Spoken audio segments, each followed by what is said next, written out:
வீடியோவில் நம்ம நேவிகேஷன் பார், அதுக்கப்புறம் ஃபுட்டர், அதுக்கப்புறம் இன்னும் சில ஐட்டம்ஸ்லாம் க்ளீன் பண்ண போகிறோம் அப்படின்னா லைக் நேவிகேஷன் பாரில் அன்னெசரி மார்ஜின்ஸ் இருக்குது. ஸோ அதை நம்ம எடுக்க போகிறோம். அதுவும் இல்லாமல் இந்த இமேஜ் பார்த்தீங்கன்னா இந்த நேவிகேஷன் பார் பின்னாடி நீங்கள் கீழே இருக்கிறப்ப பார்க்கலாம் பாருங்கள். ஸோ இதை நம்ம கரெக்டாக அலைன் பண்ண போகிறோம். அப்புறம் ஃபுட்டர் பார்த்தீங்கன்னா இந்த பேஜில் ஓகே, ஆனால் பேக்கேஜ் பேஜில் பார்த்தீங்கன்னா பாருங்கள் இந்த மாதிரி ஃப்ளோட்டிங்கில் இருக்குது. கஸ்டமர்ஸில் பார்த்தாலும் இந்த மாதிரி ஃப்ளோட்டிங்கில் இருக்கும். ஏன்னா நம்மளோட இந்த பாடிக்கே ஹைட் இல்லை, அதனால தான். ஸோ இந்த ஃபுட்டரும் நம்ம கரெக்டாக அரேஞ்ச் பண்ண போகிறோம். இதெல்லாம் முடித்தாலே இந்த ரெஸ்பான்சிவ் வெப்சைட் செக்ஷன் முடிஞ்சிடும். நம்ம ஃபர்ஸ்ட் இப்போ இந்த நேவிகேஷன் பாரை க்ளீன் பண்ண ஆரம்பிக்கலாம். இந்த நேவிகேஷன் பார் இன்ஸ்பெக்ட் பண்ணோம் அப்படின்னா ஸோ இந்த மெயின் நேவ் ஐட்டம்ஸ் டிஃப்ல இந்த 16 பிக்சல் மார்ஜின் இருக்குது பார்த்தீங்களா, இந்த மார்ஜின் ஆக்சுவலாக தேவையில்லை. ஸோ இந்த மார்ஜினை நம்ம எடுத்துட்டா இந்த நேவிகேஷன் பார் சின்னதாயிரும் கொஞ்சம். ஸோ இந்த மார்ஜின் எங்கே இருக்குது அப்படின்னா மெயின் நேவ் ஐட்டம்ஸில் இருக்குது, அதாவது ஷேர்டு CSSல இருக்கிற மெயின் நேவ் ஐட்டம்ஸில் இருக்குது. ஓகே, நம்மகிட்ட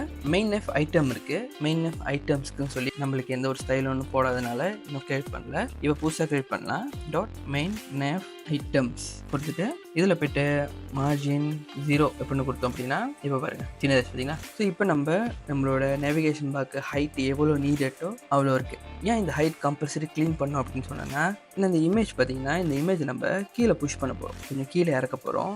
ஸோ இந்த நேவிகேஷன் பார் எவ்வளோ ஹைட்டுக்கு இருக்கோ அந்த ஹைட்டுக்கு வந்து நம்ம இந்த இமேஜை கீழே புஷ் பண்ணணும். ஸோ நம்மளுக்கு இந்த எக்ஸாக்ட் ஹைட் தெரியணும். அதனால தான் இந்த நேவிகேஷன் பார் முதல்ல க்ளீன் பண்ணுது.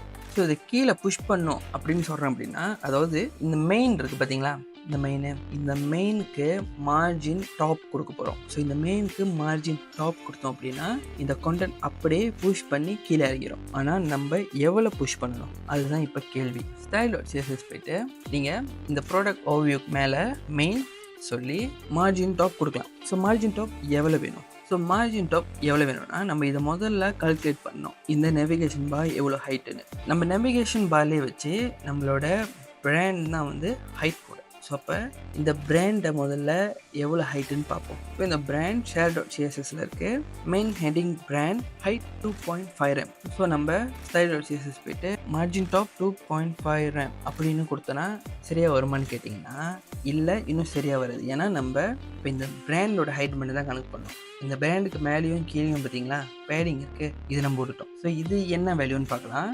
ஸோ இந்த பேடிங் வந்து மெயின் ஹெட்டிங்கோட பேடிங். ஸோ இங்கே பார்த்தீங்கன்னா padding top and bottom 0.5 rem, left and right 1 rem இருக்குது. Top and bottom 0.5 rem. இதை தான் நம்மளோட மார்ஜின் கூட போட போகிறோம். Top 0.5 rem plus bottom 0.5 rem equals to 1 rem. Okay, so நம்ம என்ன பண்ணலாம் அப்படின்னா style.css போய்ட்டு மார்ஜின் டாப் இது கூட இன்னொரு 1 rem ப்ளஸ் பண்ண போகிறோம், அதாவது ஈக்குவல்ஸ் டு 3.5 rem வரும். இப்போ சேவ் பண்ணி பார்த்தீங்கன்னா ஓகே, இப்போ எக்ஸாக்டாக கரெக்டாக சரியாக இந்த நேவிகேஷன் பாருக்கு லைனில் லைனாக இருக்கும். இப்போ நம்ம கீழே புஷ் பண்ணோன்னா தெரியும் பாருங்கள், தெரியுதா, எக்ஸாக்டாக லைனாக இருக்கும். ஆனால் இந்த புஷ் 3.5 rem புஷ் எல்லா பேஜுக்கும் கொடுக்கணும். ஏன்னா இந்த நேவிகேஷன் பார் எல்லா பேஜ்லேயும் இருக்குது, பேக்கேஜஸ் பேஜ்லேயும் இருக்குது, கஸ்டமர்ஸ் பேஜ்லேயும் இருக்குது. ஸோ அப்போ இந்த புஷ் எல்லா பேஜ்லேயும் கொடுத்தா கன்வீனியனாக இருக்கும். அதனால் நம்ம என்ன பண்ணலாம் அப்படின்னா இந்த மெயின் மார்ஜின் டாப் 3.5 rem இருக்குல்ல, style.css இது எடுத்துட்டு எல்லா பேஜ்லேயும் கூட கனெக்டாக இருக்கிற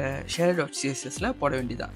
பாடிக்கு கீழே இங்கே மெயின் கொடுத்து மார்ஜின் டாப் 3.5 கொடுத்தோம் அப்படின்னா இப்போ எல்லா பேஜ்லேயும் இந்த மார்ஜின் டாப் பண்ணுற அந்த புஷ் இருக்கும். அதுக்கப்புறம் நம்ம என்ன பண்ணலாம் அப்படின்னா மற்ற பேஜில் எல்லாமே இந்த மெயினில் மார்ஜின் போட்டிருக்கோம்ல, ஸோ அதெல்லாம் நம்ம க்ளீன் பண்ண முடிஞ்சிடும். ஏன்னா நம்ம தான் மார்ஜின் share.cssல போட்டோம்ல. ஸோ அதனால் பேக்கேஜில் இருக்கிற மெயினில் இருக்கிற மார்ஜினும் சரி, கஸ்டமரில் மெயினில் மார்ஜின் இருந்தாலும் சரி, இதெல்லாம் நம்ம க்ளீன் பண்ணி முடிஞ்சுதான். உதாரணத்துக்கு இப்போ பேக்கேஜஸில் பார்த்தீங்கன்னா package.css இதில் மெயினில் பாருங்கள் பேடிங் டாப் 5 rem இருக்குது, மார்ஜின் டாப் பதிலாக பேடிங் டாப் இருக்குது 5 rem இருக்குது. நம்மளுக்கு ஆக்சுவலாக இந்த 5 rem பேடிங் டாப் தேவையில்லை, 2 rem போதும். இந்த மாதிரி கொடுத்தா போதும். நம்மளுக்கு இவ்வளோ கேப் இருந்தால் போதும்.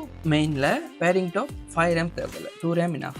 அதுக்கப்புறம் இந்த மீடியா கோரியில் பார்த்தீங்கன்னா இங்கே பாருங்கள் மார்ஜின் 3 rem இருக்குது, டாப் அண்ட் பாட்டம். நம்ம மார்ஜின் 3.5 rem கொடுத்துருக்கோம். ஸோ அதனால் இந்த டாப் அண்ட் பாட்டம் 3 rem தேவையில்லை. அதனால் இந்த மார்ஜினை அழிச்சிட்டா இப்போ ஒரு ப்ராப்ளம் வரும். என்னன்னா இப்போ பாருங்கள் நம்மளுக்கு இந்த அவுட்டோ சென்டர் கிடைக்காது. ஏன்னா மார்ஜின் லெஃப்ட் அண்ட் ரைட் ஓட்டோவாக இருந்தால் மட்டும்தான் இந்த அவுட்டோ சென்டர் கிடைக்கும்ல, அது கிடைக்காது. அது நம்ம என்ன பண்ணலாம் அப்படின்னா இந்த மெயினோடுக்கு margin right auto, margin left auto இப்படி கொடுத்துருவோம். இப்படி கொடுத்துட்டா இப்போ பார்த்தீங்கன்னா சென்டரில் இருக்குது. அதுக்கப்புறம் கஸ்டமரோட CSSல பார்த்தோன்னா இங்கேயும் பாருங்கள் மார்ஜின் 3 ரேம் ஆட்டோ இருக்குது பாருங்கள். இதையும் நம்ம அழைச்சிடுவோம். அழைச்சிட்டு margin left auto, margin right auto இப்படி கொடுத்துட்டோம் அப்படின்னா கஸ்டமர்ஸ்லேயும் நம்ம மெயினில் இருக்கிற மார்ஜினை சரிப்படுத்தியாச்சு. இப்போ நம்ம கஸ்டமரோட CSSல பார்த்தீங்கன்னா டெஸ்டிமோனியல் ஃபர்ஸ்ட் ஆஃப் டைப். இது எதுனா நம்மளோட ஃபர்ஸ்ட் டெஸ்டிமோனியல். இந்த ஃபர்ஸ்ட் டெஸ்டிமோனியலுக்கு புஷ் பண்ணி கீழே இருக்கிறதுக்காக நம்ம மார்ஜின் டாப் கொடுத்துருந்தோம். ஞாபகம் இருக்கா? ஸோ மார்ஜின் டாப் 6 ரேம்னு கொடுத்துருக்கோம். ஆனால் எல்லாத்துக்கும் ஷேர் பண்ணுற மாதிரி மெயினில் மார்ஜின் டாப் 3.5 ரேம் எல்லா மெயின்லையும் இருக்குது. ஸோ இந்த மார்ஜின் டாப் அப்படின்றது தேவைப்படாது. ஆனால் இந்த வேல்யூ பார்த்தீங்கன்னா 3.5 ரேமுக்கு மேலே இருக்குது. அதாவது எக்ஸ்ட்ரா 2.5 ரேம் இருக்குது இங்கே. ஸோ நம்ம வெறும் அதில் தான் 3.5 கொடுத்துட்டோமே, இங்கே 2.5 ரேம் மட்டும் கொடுப்போம் அப்படின்னு பார்த்தீங்கன்னா அந்த மாதிரி வேலை செய்யாது. என்ன நடக்கும்னா மார்ஜின் கொலாப்ஸ் நடக்கும். இதில் மெயினுக்கும் டெஸ்டிமோனியலுக்கும் இந்த மாதிரி நடுவில் மார்ஜின் இருக்கிறது மார்ஜின் கொலாப்ஸ் நடக்கும். மார்ஜின் கொலாப்ஸ் என்னன்னு இதுக்கு முன்னாடி சொல்லி கொடுத்துருப்பேன். ஸோ அந்த வீடியோ பார்த்து மார்ஜின் கொலாப்ஸ் என்னன்னு பார்த்துங்க. மார்ஜின் டாப் 2.5 ரேம் இப்படின்னு கொடுத்தா மார்ஜின் கொலாப்ஸ் நடக்கும். ஆனால் மார்ஜினுக்கு பதிலாக பேடிங் டாப்னு கொடுக்கலாம். பேடிங் டாப் 2.5 ரேம்னு கொடுக்கலாம். இந்த மாதிரி கொடுத்தோம் அப்படின்னா மார்ஜின் கொலாப்ஸ் நடக்காது. ஏன்னா பேடிங்கிறது பார்டருக்குள்ளே இருக்குது. மார்ஜினும் பக்கத்தில் இருந்தால் மார்ஜின் கொலாப்ஸ் ஆகும். பேடிங் மார்ஜின் எந்த ஒரு மார்ஜினும் சரி பேடிங்கும் சரி கொலாப்ஸ் ஆகாது. இப்போ பார்த்தீங்கன்னா பாருங்க கேப் இருக்குது. இங்கே மேலே இருக்கிற புஷ் வந்து நம்மளுக்கு மெயின் கொடுக்குது. 3.5 ரேம் மெயின் கொடுக்குது. இந்த லைனுக்கு கீழே கொடுக்குற புஷ் வந்து பேடிங் கொடுக்குது 2.5 ரேம். ஸோ இங்கேருந்து இது வரைக்கும் டோட்டலாக 6 ரேம். இதில் மார்ஜின் 3.5 ரேம் புஷ் பண்ணுது, பேடிங் 2.5 ரேம் புஷ் பண்ணுது. ஸோ வித் தட் நம்ம எல்லா பேஜ்லேயும் நம்மளுக்கு இந்த நேவிகேஷன் பார் டிஸ்டர்ப் பண்ணாமல் இருக்கிறதுக்காக நம்ம எல்லா பேஜ்லேயும் இந்த மார்ஜின் புஷ் கொடுத்துருக்கோம், மார்ஜின் டாப் புஷ் கொடுத்துருக்கோம். ஸோ இப்போ மேலே ஓகே. இப்போ ஃபுட்டோ பார்த்தீங்கன்னா இந்த மாதிரி ஃப்ளோட்டிங்கில் இருக்குது. கஸ்டமர் பேஜ்லையும் சரி பேக்கேஜ் பேஜ்லையும் சரி. ஏன் இந்த ஃப்ளோட்டிங் இருக்குது அப்படின்னா நம்மளோட மெயினுக்கு ஹைட் இல்லை. ஹைட் இல்லாதனால இந்த ஃபுட்டை இந்த மாதிரி மேந்துக்கிட்டு இருக்கு. நம்மளோட மெயினுக்கு ஹைட் இருக்குது அப்படின்னா இந்த ஃபுட்டு அந்த ஹைட்டுக்கு கீழே தான் இருக்கும். ஓகே, ஸோ எப்படி ஃபுட்டை கொண்டு வரலாம்? நம்மளுக்கு ஃபுட்டு இந்த இடத்துல வேணும். ஸோ அதுக்கு நம்ம ஃபுட்டை கீழே புஷ் பண்ணணும். எப்படி அதை பண்ணலாம்? நம்மளோட மெயினுக்கு ஹைட் கொடுக்க வேண்டியதான். ஸோ மெயின்றது ஷேடோ CSS பாருங்கள் மெயின் இருக்குது. ஸோ இதில் நம்ம ஹைட் கொடுத்தோன்னா எல்லா பேஜ்லேயும் அது வேலை செய்யும். ஸோ மினிமம் ஹைட் கொடுப்போம். மினிமம் இந்த ஹைட்டில் கண்டிப்பாக இருக்கணும். இந்த ஹைட்டுக்கு கீழே போகக்கூடாது. அப்படின்றப்ப மினிமம் ஹைட் எவ்வளோ கொடுக்கலாம்? 100 வியூ போர்ட் ஹைட் கொடுக்கலாமா? ஆனால் இது சரியான வேல்யூ இல்லை, இருந்தாலும் நான் போட்டு காமிக்கிறேன். 100 வியூ போர்ட் ஹைட் கொடுத்தா பாருங்கள் நம்மளோட ஃபுட்டை காணப்போச்சு எங்கே இருக்குது அப்படின்னா பாருங்கள் கீழே இருக்குது. ஏன் அப்படின்னா நம்மளோட 100 வியூ போர்ட்டுன்றது பாருங்கள் இவ்வளோ பெருசு இருக்குல்ல, இதுதான் 100 வியூ போர்ட். இதுக்குள்ளே எதுவுமே இருக்காது. இதுக்கு கீழே தான் மற்ற எலமெண்ட்லாம் வரும், இதுக்கு மேலே தான் மற்ற எலமெண்ட்லாம் வரும். இதுதான் நம்மளோட 100 வியூ போர்ட். ஸோ இதனால தான் நம்ம 100 வியூ போர்ட் கொடுத்தனால நம்மளோட ஃபுட்டு இந்த இடத்துல இல்லாமல் போயிடுச்சு, கீழே போயிடுச்சு. நம்ம என்ன பண்ணலாம் அப்படின்னா இந்த 100 வியூ போர்ட் ஹைட்டில் நம்மளோட இந்த நேவிகேஷனையும் அதுக்கப்புறம் நம்மளோட இந்த ஃபுட்டரையும் மைனஸ் பண்ணிட வேண்டியதான். அதாவது நம்மளோட நேவிகேஷன் ஹைட்டையும் ஃபுட்டர் ஹைட்டையும் மைனஸ் பண்ணோம் அப்படின்னா நம்மளுக்கு இந்த வேல்யூ கிடைக்கும். ஸோ இதுதான் 100 வியூ போர்ட் ஹைட்டாக மாற்ற முடியும். ஸோ அதை நம்ம எப்படி பண்ணலாம்? 100 வியூ போர்ட் ஹைட்டில் எப்படி சர்டன் வேல்யூவை மைனஸ் பண்ண முடியும் அப்படின்னு பார்த்தீங்கன்னா கல்குலேஷன் ஃபங்க்ஷன் யூஸ் பண்ணி. அதாவது இங்கே இருக்குது பார்த்தீங்களா மினிமம் ஹைட். ஸோ இதில் நம்ம கல்குலேஷன் ஃபங்க்ஷன் யூஸ் பண்ணலாம். ஸோ இதில் 100 வியூ போர்ட் ஹைட்டை நம்ம சர்டன் வேல்யூ கூட மைனஸ் பண்ண முடியும். ஸோ எந்த வேல்யூ மைனஸ் பண்ணலாம்? இந்த நேவிகேஷன் ஹைட். இந்த நேவிகேஷன் ஹைட் என்னன்னு நமக்கு தெரியும் 3.5. ஏன்னா இதுக்கு முன்னாடி நம்ம பாருங்கள் மார்ஜின் டாப் புஷ் பண்ணால 3.5. ஸோ 3.5 நம்மளுக்கு தெரிஞ்சனால தான் புஷ் பண்ணோம். ஸோ அதனால் 3.5 வந்து மைனஸ் பண்ணணும். 3.5 ரேம் மைனஸ் பண்ணியாச்சா? அடுத்தது கீழே இருக்கிற ஃபுட்டரோட ஹைட் மைனஸ் பண்ணணும். ஸோ ஃபுட்டரோட ஹைட் என்ன? ஸோ ஃபுட்டரோட ஹைட் என்னன்னு நம்ம இன்ஸ்பெக்ட் பண்ணி பார்க்கலாம்.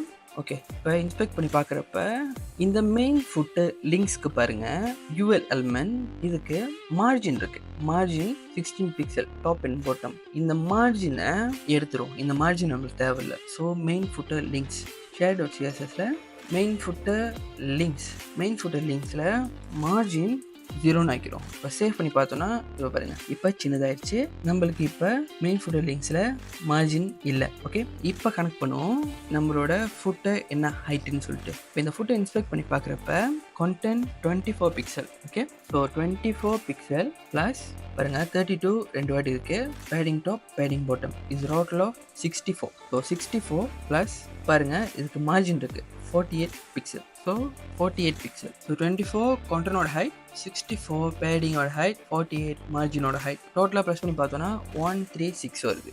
136 pixel. So இந்த பிக்சலை நம்ம ரேமுக்கு மாற்றுவோம். Divide by 16. 1 RAM equals to 16. So 136 divided by 16, 8.5 ரேம்னு வருது. ஸோ நம்ம என்ன பண்ணலாம் அப்படின்னா, இந்த மெயினில் 100 வியூபோர்ட் ஹைட் மைனஸ் நம்மளோட இந்த நேவிகேஷன் பார் இன்னொரு மைனஸ் போட்டு 8.5 ரேம் இப்படின்னு கொடுப்போம். ஸோ இப்போ நம்ம சேவ் பண்ணி பார்த்தோம் அப்படின்னா, இப்போ பாருங்கள் நம்மளோட ஃபுட்டு எக்ஸாக்டாக எங்கே இருக்கணுமோ அங்கே இருக்குது. கஸ்டமர்ஸ்லேயும் பாருங்கள் ஃபுட்டு எக்ஸாக்டாக எங்கே இருக்கணுமோ அங்கே இருக்குது. அப்புறம் கடைசியாக நம்மளோட மொபைல் வியூ போட்டுன்னு வர்றப்ப இதோட மார்ஜின் டாப் சரியாக புஷ் பண்ணியிருக்குன்னு பார்த்தீங்கன்னா, அஃப்கோர்ஸ் சரியாக புஷ் பண்ணியிருக்கு. ஆனால் ஏன் ஸ்டில் நம்மளோட இமேஜ் இந்த நேவிகேஷன் பின்னாடி இருக்குது அப்படின்னா, இந்த மார்ஜின் டாப்ன்றது நம்மளோட பிராண்டோட ஹைட்டை பொறுத்து தான் இருக்குது. ஆனால் இப்போ பார்த்தீங்கன்னா இங்கே பக்கத்தில் இருக்கிற பர்கர்மேனையும் இந்த பிராண்டோட ஹைட் கூடயாக இருக்குது. மார்ஜினோட சேர்த்து சொல்கிறேன் நான். பார்க்குறதுக்கு என்னமோ சின்னதாக மாதிரி இருக்கலாம், ஆனால் மார்ஜின் வந்து புஷ் பண்ணி கூடயாக இருக்குது. ஸோ இந்த ஹைட் ஆஃப் பர்கர்மேனோவை இந்த பிராண்டோட சின்னதாகிட்டோம் அப்படின்னா இந்த பிராண்ட் டேக் ஓவர் பண்ணிடும் அதோட ஹைட்டை, அதாவது நேவிகேஷனோட ஹைட்டை. ஸோ இந்த இமேஜ் அதுக்கப்புறம் இந்த நேவிகேஷனுக்கு பின்னாடி இருக்காது. அது எப்படி பண்ணலாம் அப்படின்னா, அதாவது இந்த பர்கர்மேனு எப்படி சின்னதாக்கலாம் அப்படின்னா, ஷேடோ CSSல இந்த டோகல் பட்டன் பார் இருக்குல்ல, இந்த டோகல் பட்டன் பார் பாருங்கள் 0.6 ரேம் இருக்குது டாப் அண்ட் பாட்டம் மார்ஜின். இது நம்ம என்ன பண்ணலாம் அப்படின்னா, இப்போதைக்கு 0.4 ரேம் கொடுத்து வைப்போம். ஓகே, சின்னதாச்சு பார்த்தீங்களா. ஸோ இப்போ நம்மளோட இமேஜ் எக்ஸாக்டாக கரெக்டாக இந்த லைன் கூட உட்காந்துருச்சு, ஏன்னா நம்மளோட இந்த நேவிகேஷன் கட்டியாகனனால. ஓகே, இப்போ பார்த்தீங்கன்னா ஃபோன் வியூ சரியாக இருக்குது, அதுக்கப்புறம் லேப்டாப் ஸ்க்ரீனும் சரியாக இருக்குது, அதுக்கப்புறம் கடைசியாக பிக்கர் ஸ்க்ரீனில் பார்த்தீங்கன்னா இதுவும் பார்க்க கரெக்டாக இருக்குது. பேக்கேஜஸ் பேஜில் ஃபுட்டர் கரெக்டாக அலைன் ஆயிடுச்சு, நேவிகேஷனும் கரெக்டாக அலைன் ஆயிடுச்சு, கஸ்டமர் பேஜ்லேயும் ஃபுட் அண்ட் நேவிகேஷன் கரெக்டாக அலைன் ஆயிடுச்சு. இந்த வெப்சைட்டோட கோட்ஸை நான் கீழே டிஸ்கிரிப்ஷன் லிங்கில் கொடுக்குறேன், ஸ்டார்டிங் கோட்டும் கொடுக்குறேன். இந்த செக்ஷனோட ஸ்டார்டிங் கோட் நீங்கள் ஆரம்பத்துலேருந்து கற்றுட்டு வரலாம். இந்த செக்ஷன்லேருந்து, அதாவது எபிசோட் 51லேருந்து ரெஸ்பான்சிவ் வெப்சைட் ஆரம்பிக்குது.